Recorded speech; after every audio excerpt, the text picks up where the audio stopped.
Bank اپنے ملازم کو جو تنخواہ دیا ہے کیا اس میں سود شامل ہوتا ہے؟ نیز اگر اس میں سود کی شرح نکال کر صدقہ کر دی جائے تو کیا وہ تنخواہ حلال ہو جائے گی؟ دیکھیں، بینک اپنے ملازم کو جو تنخواہ دیتا ہے تو بینک کیا کرتا ہے کہ جو حلال اور حرام یعنی سود کی رقم اور لوگوں کی بچتیں تو بینک کے پاس رکھی ہوئی ہیں وہ سب مکس ہو جاتی ہیں ایک ہی ڈبے میں، وہیں سے بینک نکال کے لوگوں کو تنخواہیں دیتا ہے۔ تو شریعت میں یہ ہے کہ جب حلال و حرام غالب ہو جائے تو پھر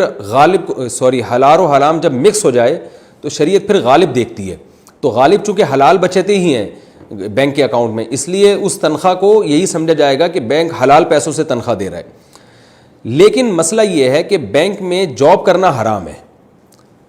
سودی بینک میں ایسی جاب جس میں کسی بھی طرح سے آپ کی سود میں انوالومنٹ ہو، یعنی سودی لین دین کو لکھنا پڑ رہا ہو یا کسی بھی طرح سے سودی معاملات میں انوالومنٹ ہوگی آپ کی،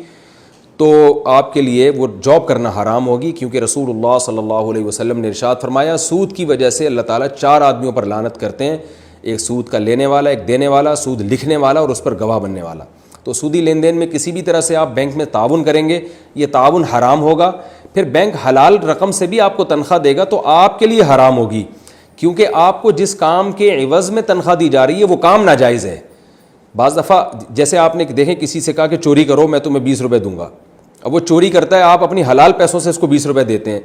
تو وہ 20 روپے آپ کے لیے تو حلال ہیں، چور کے لیے حلال نہیں ہے، کیونکہ چور کو ناجائز کام کے بدلے میں وہ پیسے دیے جا رہے ہیں۔ تو اس لیے بینک کی تنخواہ اس لیے حرام نہیں ہے کہ وہ سود سے بینک تنخواہیں دے رہا ہے، نسبت تو وہ یہی کرتا ہے کہ سود سے دے رہا ہوں، لیکن حقیقت میں سود سے نہیں دے رہا ہوتا، بلکہ جو بچتیں پڑی ہوئی ہیں بینک کے پاس وہاں سے پیسے نکال کے دے رہا ہوتا ہے۔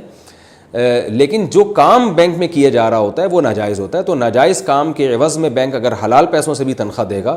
تو وہ اس شخص کے لیے حرام ہو جائے گی جو ناجائز کام کر رہا ہے بینک میں، جو ناجائز جاب کر رہا ہے، تو اس لیے وہ کچھ پیسے نکالنے کے بعد بھی وہ تنخواہ حلال نہیں ہوتی۔